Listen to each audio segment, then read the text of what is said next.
ये well defined क्या चीज होता है? What is well defined? जो सबको एक्सेप्ट करता है। There is no any ambiguity regarding collection of well defined.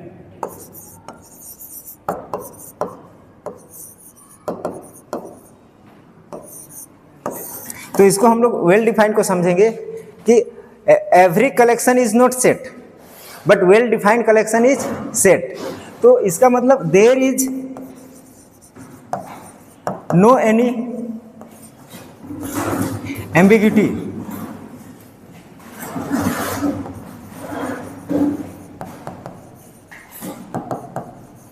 Regarding collection of object।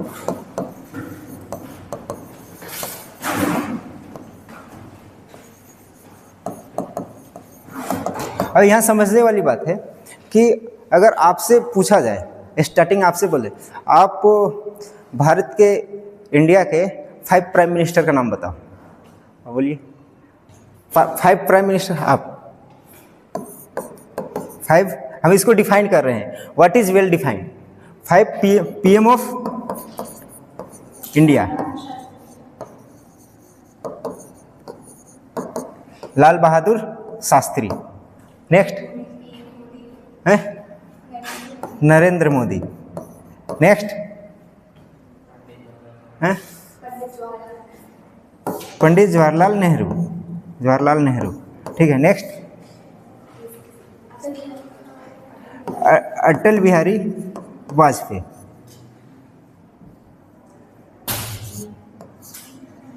चलिए ठीक है, आपने 5 बोल दिया। अब पीछे से वॉइस से आप बोलो 5 PM ऑफ इंडिया। अब एकदम सेम क्वेश्चन है, आपको बताना है? बोलो बोलो। तो यही याद है, इतने ही याद है। अभी तक कितने PM बने हैं? चलो हम इसको, किसी को ये लाल बहादुर शास्त्री, पंडित जवाहरलाल नेहरू, चलो हमने बता दिया इंदिरा गांधी मेरे अनुसार। ठीक है।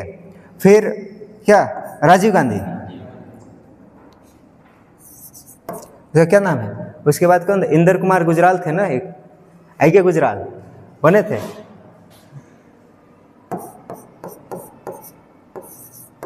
क्या है मतलब, कहने का मतलब इतने ही है, और कोई है?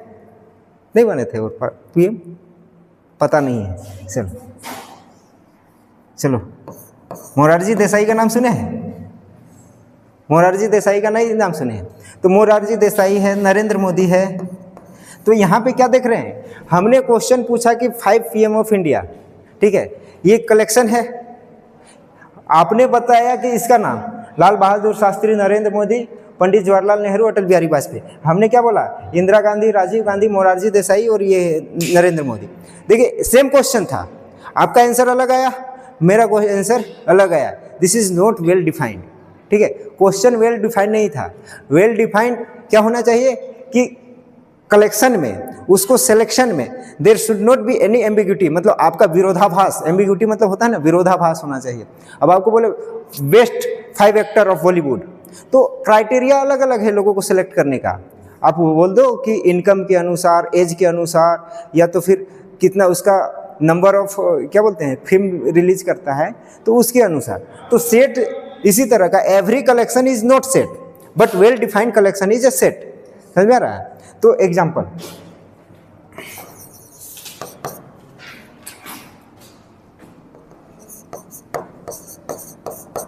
This is not well defined.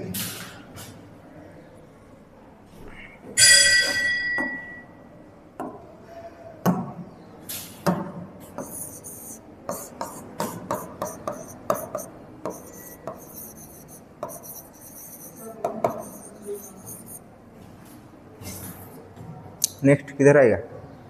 तो आगे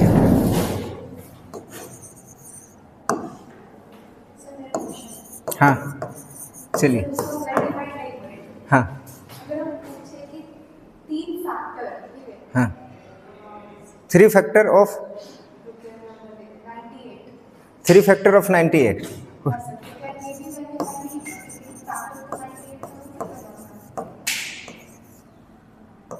नहीं, ये भी वेल डिफाइंड नहीं है, क्योंकि इसके फैक्टर कितना होंगे, फैक्टर ऑफ 98 कितने आएंगे, 1 आएगा, 2 आएगा, 3 आ रहा है, 3 नहीं है, फिर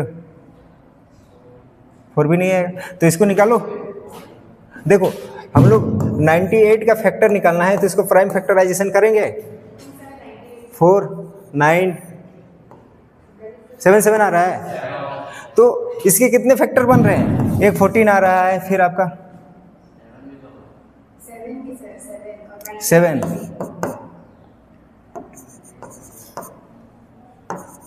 तो आप बोल रहे हो 3 फैक्टर, ठीक है, तो ये भी वेल डिफाइंड नहीं है। 3 फैक्टर में किसको लेना है, कोई ये तीनों को ले लिया, कोई यहाँ से ले लिया, कोई इससे ले लिए, दिख रहे हैं कितने कलेक्शन बन रहे हैं 3 फैक्टर का, 3 से ज़्यादा बनेंगे, तो ये भी वेल डिफाइंड नहीं है।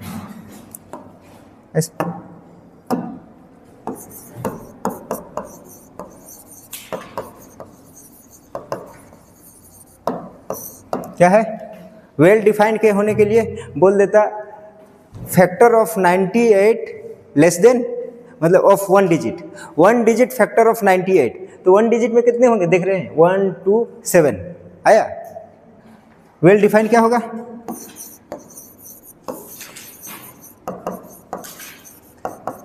जैसे factor of all factor of 98 is well defined, is a set, ठीक है। ऑल फैक्टर मतलब आप जो बोल रहे हो ऑक्सफोर्ड में पढ़ने वाला स्टूडेंट भी वही बोलेगा, ठीक है, मतलब पूरा वर्ल्ड में इसको एक्सेप्टेड होना चाहिए, चाहे कहीं भी हार्वर्ड पढ़ रहे हो, ऑक्सफोर्ड में पढ़ रहे हो, चाहे हमारा RKI में पढ़ रहे हो, सबका मतलब एक ही होना चाहिए, जिसका मतलब होता है well defined. Factor of 98 which is with 1 digit, ठीक है, तो ये होता है। अब एग्जाम्पल और बहुत सारा, जैसे देखो फर्स्ट 5 नेचुरल नंबर क्या हो जाएंगे, 1 2 3 4 5,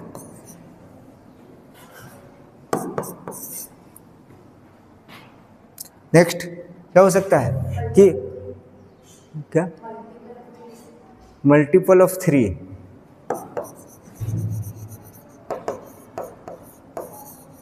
ये भी हो जाएंगे, इसमें आ जाएंगे कितने, 3 6 9, ये 12।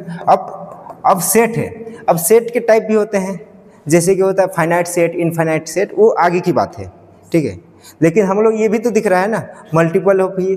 नेक्स्ट जैसे फर्स्ट 3 PM ऑफ इंडिया, आपको अगर फर्स्ट 3 प्राइम मिनिस्टर देखना है तो आप पहले नेहरू का ही नाम लेंगे, सेकंड में लाल बहादुर शास्त्री लेंगे, फिर इंदिरा गांधी लेंगे, समझ में आ रहा है ना। तो ये क्या है, ये वेल डिफाइंड है, हर ये आंसर सबका आएगा, कॉमन आंसर आएगा। तो आई थिंक वेल डिफाइंड का मतलब समझ में आ गया, ठीक है। अब आता है कि रिप्रेजेंटेशन ऑफ सेट। हम लोग सेट को, set is represented by capital letter,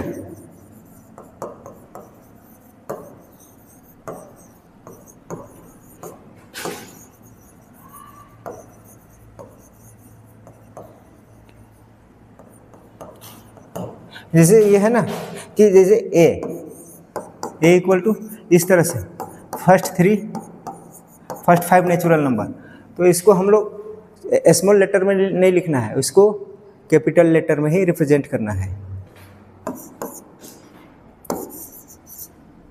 B equal to x² -1 equal to, ऐसे कर दो, x such that x² -1 equal to 0। ये भी एक सेट है। क्या आएगा इसका वैल्यू, दिख रहा है 1 ही आएगा, -1 भी तो होगा, तो दिख रहा है, ये समझ में आ रहा है ना। मतलब हमने जो पीछे 10th क्लास तक पढ़ा है उसका हम लोग कॉन्सेप्ट को पढ़े हैं, उसको डायरेक्टली यूज नहीं है, बट बेसिक जैसे ये पढ़े थे ना क्वाड्रेटिक इक्वेशन, जैसे पोलिनोमियल, इस तरह से कहीं भी नहीं लगेगा आप लोग को कि हमने 10th जाना था या नहीं जाना था, बस स्टार्टिंग से आपको पढ़ना है, क्लियर करते जाना है। सेट आ रहा है, सेट में हम लोग पढ़ेंगे रिप्रेजेंटेशन ऑफ सेट। देन अलग अलग तरीके से सेट को रिप्रेजेंट करने का 2 तरीका होता है, एक होता है set builder form and roster form. समझ में आ रहा है?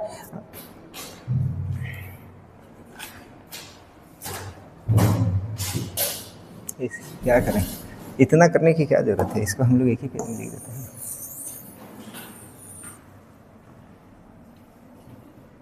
बुक है किन्हीं के पास? मैं अब देखते हैं क्या क्या पढ़ना है हमको। आधा से ही काम चल जाएगा।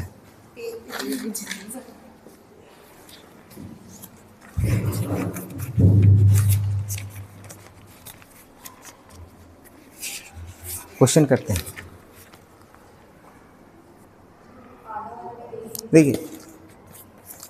देखो यहाँ पे पहला क्वेश्चन है, which of the following are set.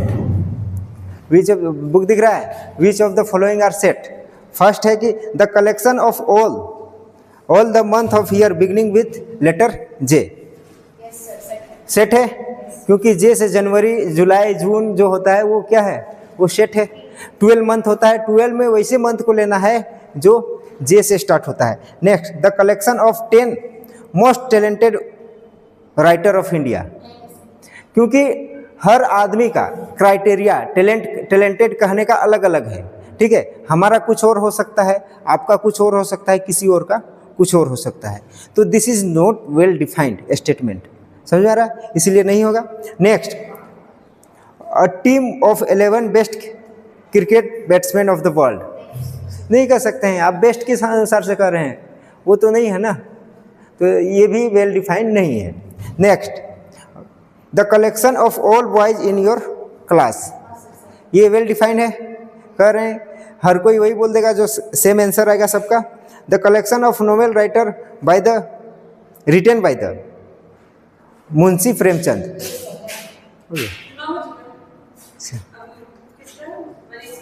ठीक है, तो ठीक है।